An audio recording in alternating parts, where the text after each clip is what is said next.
The shrine movie शुरू होती है और हम एक लड़के को एक जगह बंधा हुआ देखते हैं। इसका नाम एरिक होता है। इसके पास काफी लोग थे जो रिचुअल परफॉर्म कर रहे थे। फिर वो लोग उसके चेहरे पर एक मास्क लगाते हैं और उस पर एक हथौड़े से अटैक कर देते हैं, जिससे एरिक की मौत हो जाती है। आगे सीन शिफ्ट होता है और हम कारमेन नाम की एक लड़की को देखते हैं। वो असल में एक रिपोर्टर थी और वो अपने काम को लेकर काफी सीरियस थी। उसके घर उसका बॉयफ्रेंड मार्कस भी उससे खुश नहीं था, क्योंकि वो अपने काम की वजह से उसे टाइम नहीं दे रही थी। ये बात मार्कस को बुरी लगती है और वो गुस्से में वहाँ से चला जाता है। इसके बाद कारमैन अपने ऑफिस में आ जाती है और अपने बॉस को एरिक के गायब होने की मिसिंग रिपोर्ट दिखाने लगती है। वो कहती है कि पोलैंड के एक ही एरिया कोजगी से पिछले कई सालों से 5 लोग गायब हुए हैं। उनके बारे में अभी तक कोई पता नहीं लगा। और तो और उनका सामान एयरपोर्ट के जरिए उनके घर पर भेज दिया गया। वो अपने बॉस से इस केस पर काम करने को कहती है, लेकिन इसका बॉस उसकी बातों पर ज्यादा ध्यान नहीं देता और उससे अपना काम करते रहने को कहता है। फिर कारमैन अपने बॉस से बिना कहे अपनी फ्रेंड सैरा के साथ एरिक की मॉम के पास आ जाती है। उनका नाम लॉरा होता है। यहाँ आकर कारमैन एरिक के बारे में पूछने लगती है। यहाँ लॉरा बताती है कि एरिक को घूमने का काफी शौक था और एक दिन वो अचानक ही गायब हो गया। उन्होंने कोजगी की पुलिस से भी कांटेक्ट करने की कोशिश की, लेकिन पुलिस भी एरिक को नहीं ढूंढ पाई और उन्होंने उसका केस बंद कर दिया। कारमेन पूछती है कि उसका सामान अब कहाँ है। इस पर लॉरा बताती है कि उसका सामान अभी भी उसके कमरे में ही है। अब कारमेन एरिक का सामान चेक करने को कहती है, जिस वजह से शायद उन्हें कोई सबूत मिल जाए। लॉरा उन्हें सामान चेक करने की परमिशन दे देती है। इसके बाद कारमेन उसका सामान चेक करने लगती है। वहाँ उसे एरिक की डायरी मिलती है। जब वो डायरी खोलती है तो उसमें उसे एक जगह पर एल्वेनिया लिखा दिखाई देता है। एल्वेनिया पोलैंड के अंदर एक शहर का नाम था। कारमेन समझ जाती है कि जरूर एरिक वहाँ गया होगा। फिर वो लॉरा से उस डायरी को अपने साथ ले जाने को पूछती है और लॉरा उसे वो डायरी दे देती है। अब कारमेन सैरा से कहते कि उन दोनों की अगली ट्रिप एल्वेनिया की है, यानी वो एल्वेनिया जाने वाले हैं। अब रात को जब कारमेन अपने घर पर एरिक के केस के बारे में पढ़ने लगती है, तभी अचानक उसके कमरे की खिड़की खुल जाती है।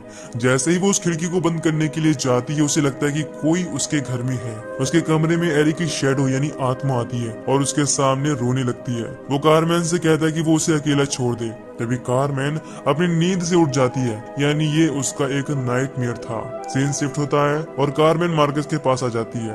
वो एक फोटोग्राफर था। कारमेन उससे कहती कि वो अपनी रिलेशनशिप को ठीक करना चाहती है। वो उससे अपने साथ एल्वेनिया चलने को कहती है और उसे एरिक के केस के बारे में भी बता देती है। लेकिन मार्कस कहता है कि इन सब में काफी खतरा है और ये तो एक पुलिस मैटर है, तो मैं इसमें नहीं पढ़ना चाहता। अब कारमेन ने पहले ही वहाँ जाने की टिकट बुक कर ली थी और वो उससे इस बारे में सोचने को कहती है। इसके बाद वो अपने ऑफिस में आ जाती है, जहाँ उसका बॉस उसे दूसरे किसी केस की फाइल देता है और उसे उस पर एक रिपोर्ट बनाने को कहता है। लेकिन बॉस के जाने के बाद कारमेन उस फाइल को डस्टबिन में डाल देती है। तभी उसे मार्कस की कॉल आती है, जिसमें मार्कस उसके साथ चलने के लिए हाँ कर देता है। अगले दिन तीनों उस जगह जाने के लिए निकल जाते हैं। रास्ते में कारमेन एरिक की डायरी पढ़ती है, जिसमें एरिक ने लिखा था कि कोजगी में कोई होटल नहीं है, जिस वजह से उसे एक पुराने घर में रुकना पड़ा था। एरिक ने उसमें यह भी लिखा था कि वहाँ के जंगल में एक जगह फॉग भी है, यानी कि कोहरा, जो काफी अजीब है। खैर, अब जब वो उस गांव में पहुंचते हैं तो वहाँ के लोग इन्हें घूरने लगते हैं। गांव में आगे जाने पर उन्हें एक छोटी लड़की मिलती है। कारमेन उससे पूछते कि क्या वो इंग्लिश जानती है। इस पर वो कहती है कि उसे थोड़ी इंग्लिश आती है। इस लड़की का नाम लीडिया होता है। फिर वो उससे पूछती है कि क्या तुम इस गाँव से बाहर गई हो। इस पर वो कहती है कि उन्हें गांव से बाहर जाने की परमिशन नहीं है। फिर वो उसे एरिक की फोटो दिखाती है और पूछती है कि क्या तुमने इसे यहाँ देखा है। इससे पहले कि लीडिया उन्हें कुछ बताती, तभी वहाँ उसका फादर आ जाता है और उसे वहाँ से जाने को कहता है। लीडिया भी उनसे कहती है कि तुम्हें यहाँ से जाना चाहिए। तभी उसका फादर उसे वहाँ से भेज देता है। उसके फादर का ये बिहेवियर देखकर वो वहाँ से चले जाते हैं। अब उन्हें आगे जाने पर एक चर्च दिखाई देता है। वहाँ एक पॉप वहाँ के लोगों को ब्लेसिंग दे रहा था। वहाँ के चर्च का सिंबल कुछ अलग था। इसे देखकर कारमेन कहती कि ये क्रिश्चियन से कुछ अलग है। तभी उन्हें वहाँ के जंगल में वही फॉग दिखाई देता है, जिसके बारे में एरिक ने लिखा था। कारमेन कहती कि उन्हें वहाँ जाकर चेक करना चाहिए। अब जैसे ही वो उस फॉग की तरफ जाने लगते हैं, उनके पीछे कुछ गाँव के लोग आ जाते हैं और उन्हें वहाँ से जबरन जाने को कहते हैं, जिसके बाद इन्हें मजबूरी में वहाँ से जाना पड़ता है। इसके बाद रास्ते में कारमेन कार को रुकवाती है और वापस चलने को कहती है। मार्कस कहता है कि वो गांव के लोग हमें मारने ही वाले थे।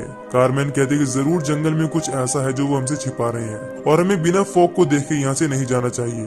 कारमेन अपने बॉस से यहाँ बिना कहे आई थी। वो कहती है कि अगर वो खाली हाथ गई तो उसका करियर खत्म हो जाएगा।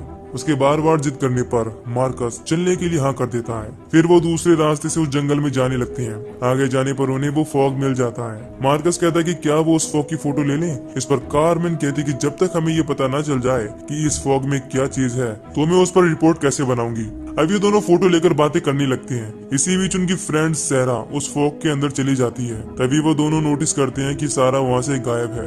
कुछ टाइम तक जब सारा बाहर नहीं आती, फिर कारमेन फॉग के अंदर जाने का डिसाइड करती है। मार्कस उसे मना करता है लेकिन वो उसकी नहीं सुनती और उसके अंदर जाने लगती है। फॉग में काफी अंदर जाने पर उसे लगता है कि कोई उसे देख रहा है। दूसरी तरफ सारा फॉग से बाहर आ जाती है। वो काफी डरी हुई थी। वो मार्कस से पूछती है कि कारमेन कहाँ है। वो बताता है कि वो तो तुम्हें ढूंढने फॉग के अंदर गई है। फिर वो कारमेन को आवाज लगाने लगते हैं। इधर कारमेन को वहाँ एक डेविल की मूर्ति दिखाई देती है जो देखने में काफी डरावनी थी। उस मूर्ति ने अपने हाथ में एक दिल भी पकड़ा हुआ था। कारमेन उस मूर्ति की फोटो लेने लगती है अपनी रिपोर्ट के लिए। जब वो दूसरी तरफ से उसकी फोटो लेने लगती है, वो देखती है कि उस मूर्ति का सर उसकी तरफ देख रहा है। ये देखकर वो घबराने लगती है और सोचती है कि इसका सर कैसे घूम गया। तभी उस मूर्ति की आंखों में से खून निकलने लगता है और उसके हाथ में रखा दिल धड़कने लगता है। ये देखकर कारमेन काफी डरने लगती है। साथ ही उसे कुछ आवाजें सुनाई देने लगती हैं। अब घबराकर वो फॉग से बाहर आ जाती है। बाहर आकर वो सारा से पूछती है कि उसने अंदर क्या देखा। सारा भी बताती है कि उसने भी एक मूर्ति को देखा। फिर वो तीनों वहाँ से जाने लगते हैं। तभी उन्हें वहाँ लिडिया मिलती है। मार्कस कहता है कि हमें जल्दी से यहाँ से जाना होगा, लेकिन कारमेन उसे इग्नोर करते हुए लिडिया के पास जाने लगती है। लिडिया उन्हें बताती है कि वो जानती है कि एरिक कहाँ है। वो उन्हें अपने पीछे आने को कहती है। फिर वो उन्हें एक जगह पर ले आती है और कहती है कि एरिक इस केव के दरवाजे के पीछे है।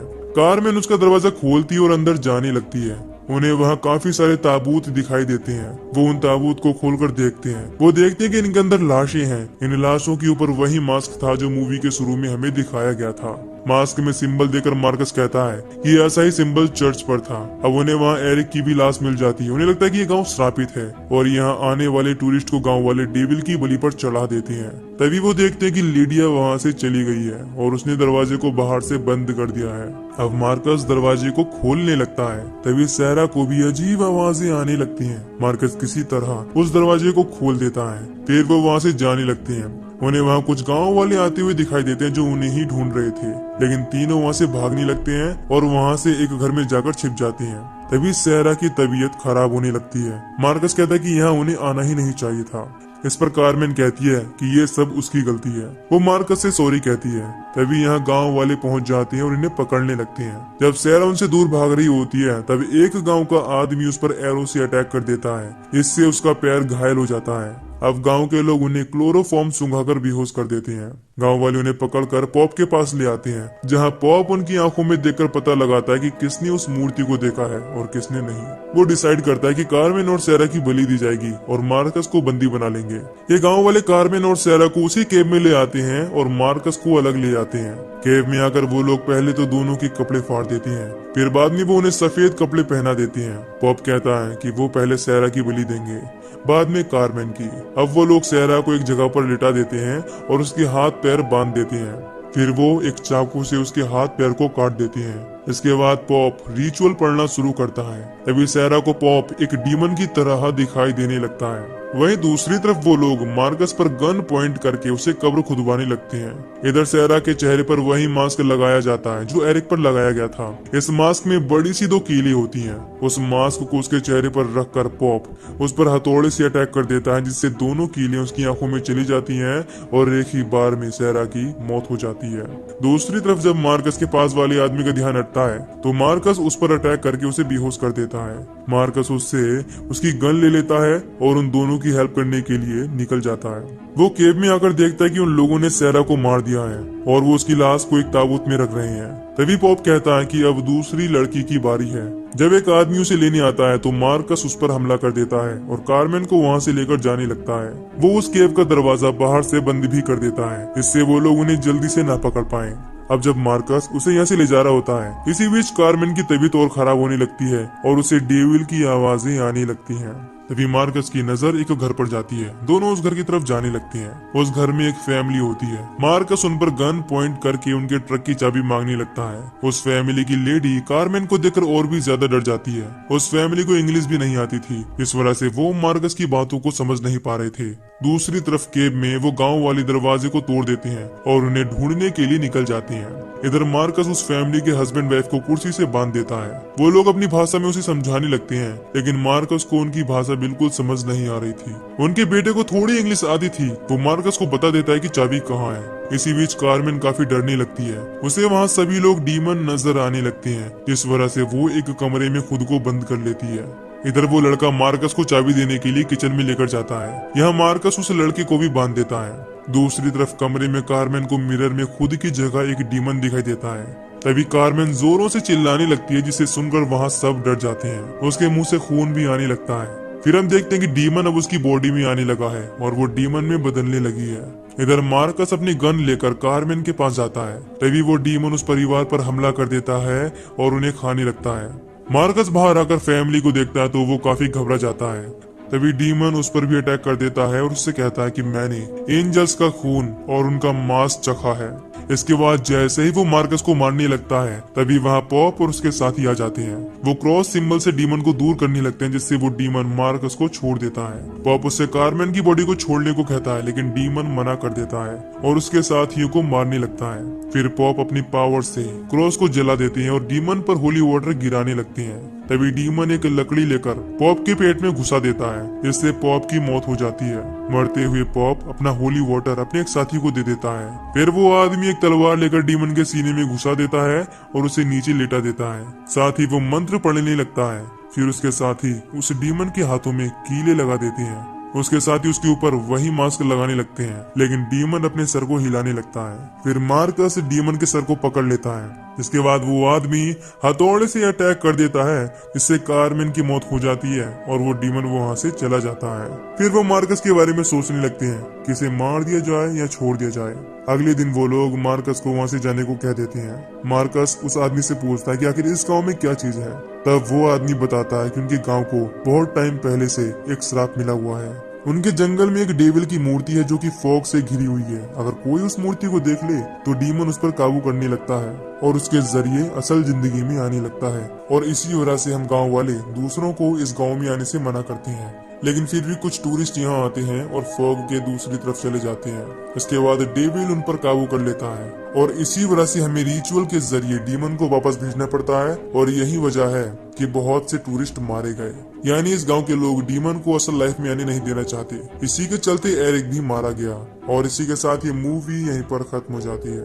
तो दोस्तों, अगर आपको इस मूवी की एक्सप्लेनेशन पसंद आई हो तो वीडियो को लाइक और चैनल को सब्सक्राइब कर दीजिए। ताकि मैं मिलूंगा आपसे न्यू वीडियो में। Till then take care, love you, bye bye.